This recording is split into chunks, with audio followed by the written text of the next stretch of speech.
I usually vlog about minimal impact living, midlife sustainable travels, and etc. Ang nag-aaral ako, reflect ka, lalo na ngayon na alam na natin ang essential sa non-essential. So, talk about minimalism. Sabihin nyo kung sino makaka-relate So, siguro marami mga tao naghahanap dyan ng mga experiences ng iba about sa minimalism. I'm going to be saying 10 things about minimalism, at least for me. A little background about me. I am actually an aspiring minimalist. So, aspiring minimalist, I choose that word instead of struggling kasi kapag sinabi mo kasing struggling, parang kasi siyang forced eh. So, it creates a lot of pressure and it creates more stress. So, please watch this video until the end kasi baka kasi sa umpisang part ay mamiss akong view and then baka ma-misunderstood yun. It's nga pala guys. I started minimalism journey noong 2019. So, last year lang yon.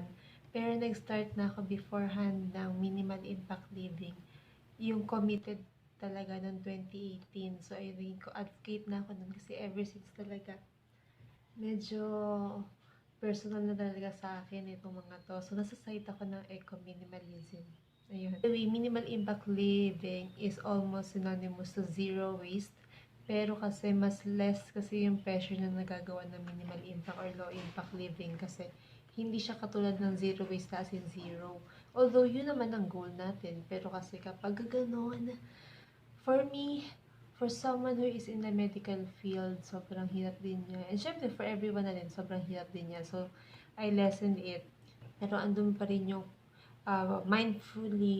mindful consumption of things and with regards doon sa environment na you do not harm. So, yun ang primum non necessary pa rin. Ito lang, iba ang minimal impact journey sa minimalism. So, we'll talk more about that. Wala pa talaga ako sa extreme levels ng minimalism. So, please do not judge me about that, okay? Okay, so nag-prepare ako ng mga topics dito para lang may flow yung discussion. Oh, discussion! Hindi nga nag-discuss sa school and discuss. Ayun, so, number 2 question is what made me start minimalism. So it was only last year when I realized that keeping the most valuable things and or aspects in your life will greatly affect your whole life. So with that, it creates more focus, with more the excessive, and stay with only what you need. So don't see obsessive compulsive na hindi rin ako nakakapaglikpit-likpit kasi alam mo na priorities, duties, medical stuff. So, hindi ko naman sinisisi yung medical stuff sa medyo pagiging ng clutters. So, ang tendency ko is tinatago ko sa mga drawer yung iba. Yung parang maitago lang. Pero, ang gusto mo kasi is minimal lang talaga yung gamit mo. Alam mo, na hindi ako nakakapaglikpit-likpit. Naisip ko na kung wala ka naman siya itong gamit, ano palilipitin mo? Hindi wala, diba? Saves time. Saves also one of the reasons why I started this minimalism journey. Kasi sobrang fast-paced ng life. Sobrang hindi na natin kailangan ng mga excess things that bothers us. Ayun. Is, first and foremost, it does not equate to number. It's more of the value. Kasi syempre iniisip ng iba, minimalism, kailangan onti gamit, extreme, onti lang, ganyan. So, value of your interest. So, yun yung point of interest natin, yung halaga ng isang bagay, no? Nila, you only keep what your favorite is. And the things that matters the most will only be the things that will be left. Diba? Gamit mo, yun lang yung matitira. On the other side, kung ano lang yung matitira, is gagamitin mo din. Hindi ka na magkakaroon ng anything in excess. Kasi, reiterate that, minimalism, there are no rules. So, hindi naman kailangan na, dapat ganito, dapat ganyan, dapat black lang, dapat capsule wardrobe lang. Kasi, kaya nga sinasabi ko, minimalism, meron siyang personal experience and personal siya. You create meaning to it. So, ayun. Being an aspiring minimalist. So, I remember the quote that the things that you see or the clutters that you see were once money and your money were once time. So, ang elements doon, no? Yung clutter, physical clutter, yung money, and yung time. So, pag walang mga clutter, so masisave mo yung time and money mo. 'Di ba? So, kung nabili mo na yung mga bagay-bagay, ang gawin mo na lang is stop buying for more. 'Di ba? Ay, yung boses ko medyo croaky pa kasi it's still morning and kulang pa sa vocalizationism. That you have personal space or kahit an empty space kasi it gives you a positive vibe of a pool without any distractions, anxiety, and stress. So, it also intersects with financial security. Kasi nga, wala ka masyadong ginagastos. Tapos, minimal lang yung gastos mo. And then, it also creates a good sense of well-being. So, talagang positive talaga ang outlook of life natin ito, no? You can focus your mind into the more important things or your priorities in life. Pwede rin yung goals mo, yung plans mo sa family mo, to your significant others. Tapos, ano pa, creates mental stress. So, naguguluhan ka yung isip mo, ang gulo-gulo. Tapos, at yung physical space, it covets your mental sanity. It covets your time, your focus, and space for your family and yourself, o diba? So, kapag okay ka na, nakapag-set up ka na, or nasanay ka na sa minimalism, then you can find peace, tapos you can also practice mindfulness. Ayan. People love things or cling so much to the unnecessary. Kasi syempre, nagkakaroon tayo ng mga pangangailangan and we thought we need things. Kasi our society dictates what we need. Pero on that side, dapat iniisip natin. Tayo mismo yung nakakaalam who we are and what we need. Ayun, so I think it was also deeply rooted in our culture na kapag mas marami kang gamit, o mas marami kang gamit, ay mas mayaman ka, mas may kaya ka, and that gives us a false sense of happiness. Na akala natin doon dapat yung happiness. Pero hindi natin naiisip na ang happiness talaga is about peace. Yung makakatulog ka sa gabi na wala kang iniisip. If you have a lot of stuff, pero as I come to age, I realize that it's not the money, but it's peace that will give you happiness. Tapos, from that, I also realized that rich people become rich or become richer because they know what to invest in. So they know what to prioritize and they don't buy that much. Even clothes. So kung sino pa yung mga walang pambili, sila pa yung mas maraming binibili just to create an impression to people who doesn't really care about them. Kasi if they do care about them, they won't care about the petty stuff or yung mga less valuable stuff, diba? Kasi malalaman mo nga yung pag tumatanda ka na, nagmamature ka na, alam mo na kung ano yung mga abstract and concrete things. Kaya pala nung society has dictated us to purchase a lot of things saying what we need. Pero it only promotes commercialism, capitalism, materialism nga. And bilang tao marurupok, we fall onto that. We are brainwashed na ipakita lang sa ads, tapos pakita ng ibang tao, bibili na tayo. Pero, ayun, pandemic, we now know what is essential and what is not essential. I think it's gonna be easier for us to separate those things, no? So, ayun. So, bilis, halfway na. Then, it's not limited to things.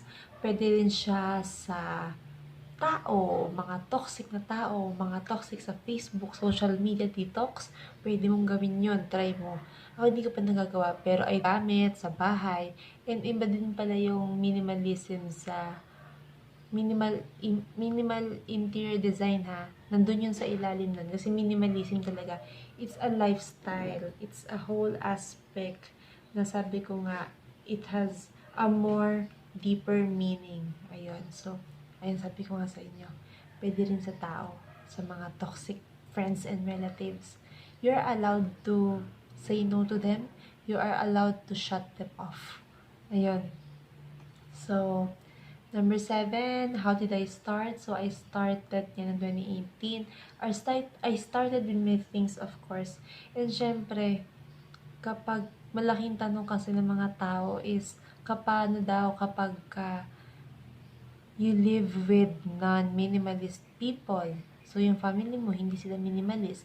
So, I'm gonna be talking more about that for our next vlog. Kung may time ako.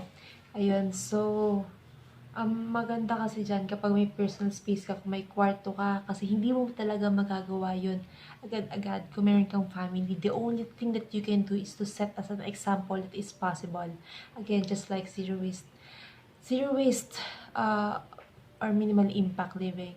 Ayun, ang masabi ko is yung pagde-declutter, it's actually contagious kasi kapag nade-declutter ka, tapos nakikita ng iba, mahahawa sila, mahugulat ka kasi sila mismo nagde-declutter na.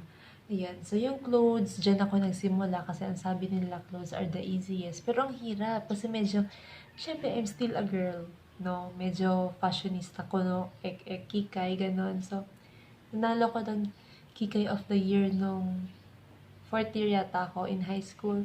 And ayun. So, again, I'm from the medical field. So, I mostly wear whites. And, ang dami kong... So, ang pagiging PGI sa veterans, that's VMMC, you are wearing white, white tops or white blouse. And then you're going to top that with your white coat na short sleeves, and then you're going to wear white skirt. So, na-realize ko na sobrang dali nun. It's gonna be easier for me to declutter.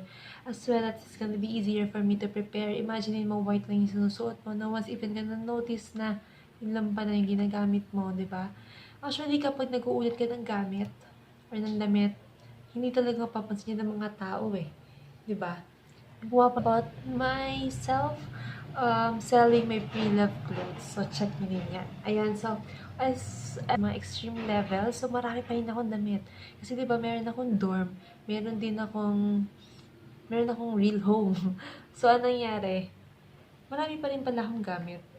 So, kapag may time, tara, mag-declutter ulit tayo ng wardrobe ba? Samahan niyo ako. Ayan, uuwi ako. And pag umuwi ako, grabe, ang daming gamit. Medyo hindi na ako sanay ng maraming gamit. Nakaka-stress yun to the point na hindi ko na nagagawa yung mga dapat kong gagawin just because I would start cleaning stuff or decluttering stuff. So, ayun. Hindi kasi ako makapag-concentrate. So, nagde-declutter muna ako. Lalo na yun yung mga desk. Yun yung reason kaya bakit sa umpisa, bago ka mag-aral talaga nagde-declutter ka. Kaya ang sabi ko, kapag wala ka ng kalat, ano pang liligpitin mo, di ba? Wala. Kaya yun din yun. So, yun. So, number 8. Environmental point of view of minimalism. Merong iba na parang nahook sila dun sa idea of minimalism. Ang dami pa rin nilang binibili. Eh, ang sabi nga natin, the basic tenet is don't buy anymore. And it coincides with environmentalist point of view or eco-minimalism na you don't buy what you don't need. And you buy only what you need. So, essentialism. And, eto na, when you declutter, kasi yung mga tao gusto ng paspasan, kasi nga gusto kagad ng empty space, gusto kagad ng malinis, gusto kagad ng mag-start. Pero sabi ko nga sa'yo, it's a slow journey, enjoy the process. Enjoy mo lang yan. Kasi nga, pag na-pressure ka, it creates more stress for fitting that idea. Way, you cannot just get rid of it or eradicate it. You have to think, where will it go? Kasi they will end up in the landfill. So, yung landfill natin, mga bundok ng basura o kaya yung mga hukay na may basura, pupunta lang din yun doon at nakapag-contribute ka pa sa mga basura sa mundo. O, diba? Yun talaga yun. Kaya dapat we do it slowly and pinag-iisipan ko talaga yun. And ayun, so marami tayong time. So, ayun, kapag may basura, climate change, and may separate nag-vlog ako about doon. So, ayun, ano pang mga ginawa ko sa kanila. So, naglista ako sa carousel. Actually, nahirapan ako mag-sell kasi sa buhay, zero waste, free love. So, pwede niyong gawin yon. Parang i-donate mo lang siya, tapos yung mga tao, they will really post, mine, tapos walang bayad, diba? So, ako hindi pa ako nakakuha doon. Siguro, ang ginawa ko lang is, ako yung mismo nabigay o na-donate ng gamit, kasi ang dami nga namin gamit. And, yung another thing na ginawa ko is, nag-tiyangge ako. Nag-set up ako ng booth. So, yung setup ko is, I think it's 450 pesos yung aking place, and ayun nga, nag-vlog ako about doon. So, ang dami ko nang nabenta. Ang dami ko rin nabenta. Siguro mga naka 3K ako doon. Which is, okay na din. Tapos yung ibang bagay, dinonate ko na lang. As in, donate lang talaga. Ayun, syempre kasi, alam mo naman, struggling. And, so, yun. Where to get inspiration. So, marami tayong books dyan. Tsaka mga personalities to follow. Tsaka mga groups to follow. So, sa Facebook, merong Minimalist Philippines. Parang ganun yata yung name na. Books na yun, parang self-help books na rin siya. Okay na rin yung mag-start ka dun sa... So, medyo feel good sila. Kasi nga, parang madadraw yung attention mo on what matters the most. Ayun, so, sige, I'll name a few on my list na lang. Yung iba doon, I have yet to read. So, yung mga nabasa ko na is yung Subtle Art of Not Giving a Fuck. So, tuwan-tuwa ako doon. Kasi talaga naman, talaga, I love that book kasi sabi nga nila, tayo kapag nag-sharing ako, basta ang ibig sabihin lang, Fumio Sasaki, I think yun yata yun. And then, The Art of Thinking Clearly, The Atomic Habits, tapos, syempre, sikat na sikat si Marie Kondo, Tidying Up with Marie Kondo, and then, so, parang nagsama-sama na rin kasi yung self-help, minimalism, at saka financial books. Ayun. Or yung motivational books. So, yung Who Moved My Cheese, kasi diba, rat race nga daw yung buhay natin. I read that when I was in high school, and nasa high school library namin siya. That time, I didn't know it was really a gem. And wow, nakaka-motivated me to get out of the rat race and to have this perspective in life. Ayan. So, yun, The Minimalist, yung dalawa sila na magkasama, nag-road trip sila, giving talks to different states. And then, meron ding sa YouTube, marami din doon, mga inspirations. And then, ito na. So, see what you need. So, it's used, huwag magpag-pressure sa iba. Those that are relating to your health and your happiness. The double H, health and happiness. And then, forgo nyo yung mga rarely used. And then, wag kayo magpapapressure sa mga nakikita nyo kasi after all, minimalism is a personal journey. Kanya-kanya tayo ng pace at enjoy the whole process. Ayun lang muna. So, I think that's gonna be all for now. Bye! Thanks for watching!